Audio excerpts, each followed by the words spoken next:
महाराजा सूरजमल विश्वविद्यालय भरतपुर द्वारा निर्धारित बीए द्वितीय वर्ष के पाठ्यक्रम में कारक और अनुवाद प्रकरण चल रहा है। वर्तमान काल का अनुवाद का और कर्ता के विषय में पिछले व्याख्यानों में बताया जा चुका है। आज लंग लकार के विषय में भूतकाल के अर्थ में जो आता है उस पर चर्चा करेंगे। लंग लकार को अनद्यतन भूतकाल कहते हैं।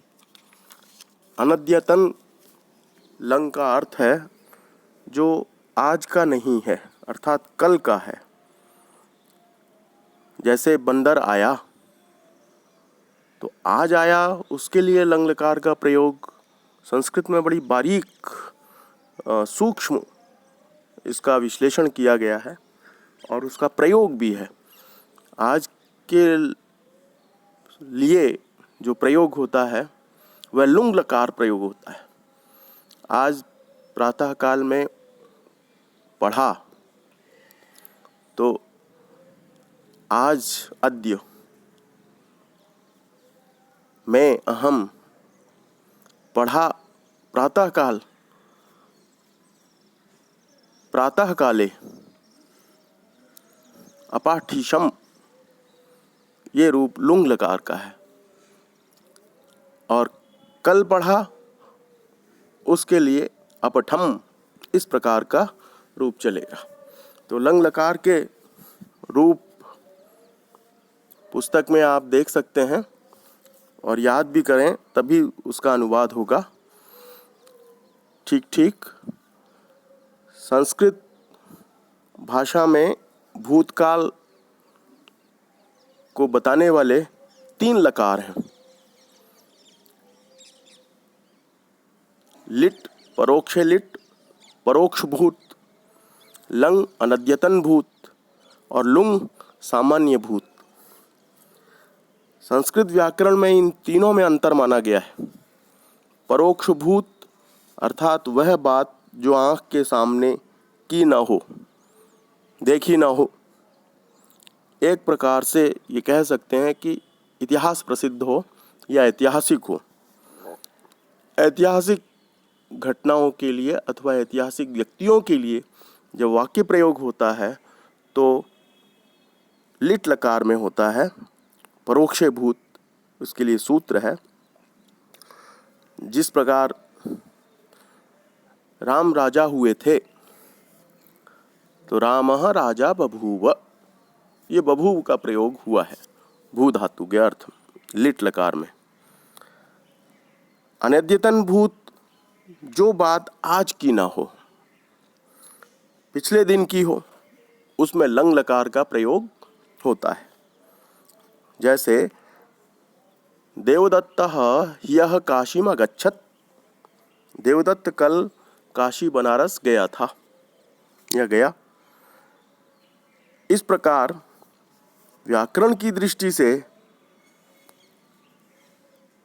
इस अनुवाद को आप देखें। रमा ने आज सुबह पुस्तक पढ़ी, रमा अद्य प्रातः पुस्तकम अपठत, अशुद्ध वाक्य होता है और इस वाक्य के स्थान पर शुद्ध वाक्य रमा अद्य प्रातः पुस्तकम अपाठित, लुंग लकार का प्रयोग हुआ है।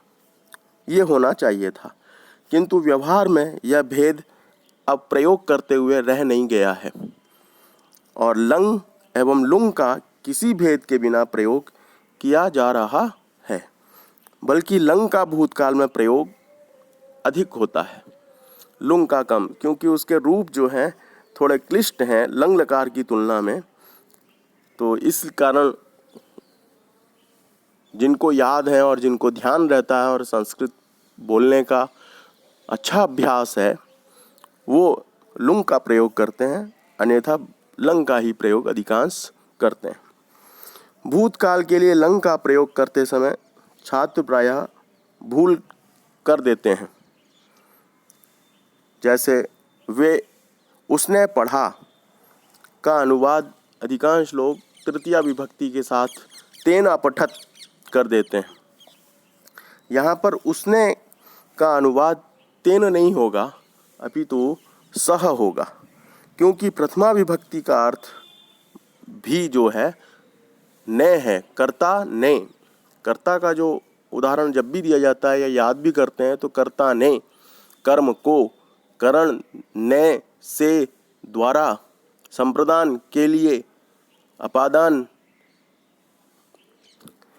अलग होने अर्थ में से संबंध या षष्ठी संबंध का के की रा रे री अधिकरण में पे पर और संबोधन हे अरे आई इत्यादि होता है।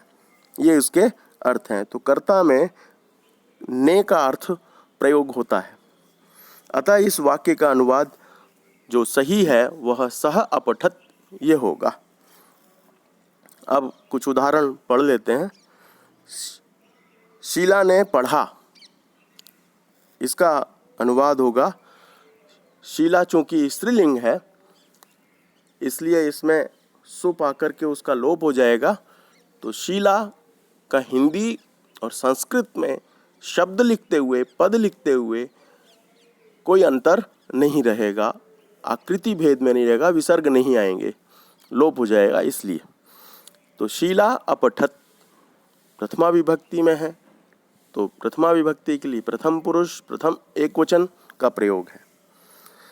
द्विवचन का प्रयोग उन दोनों ने कहा।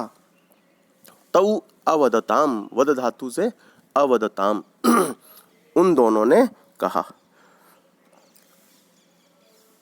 वे हंसे, अब ये बहुवचन में प्रयोग है।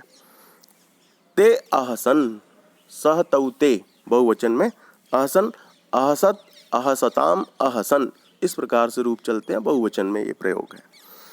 अहम, मैं दौड़ा, अब उत्तम पुरुष में मैं दौड़ा, अहम अधावम, मैं दौड़ा, इस प्रकार से अधावत अधावताम अधावन, अधावह अधावतम अधावत, अधावम अधाव अधावव अधावम अधावाव अधावाम।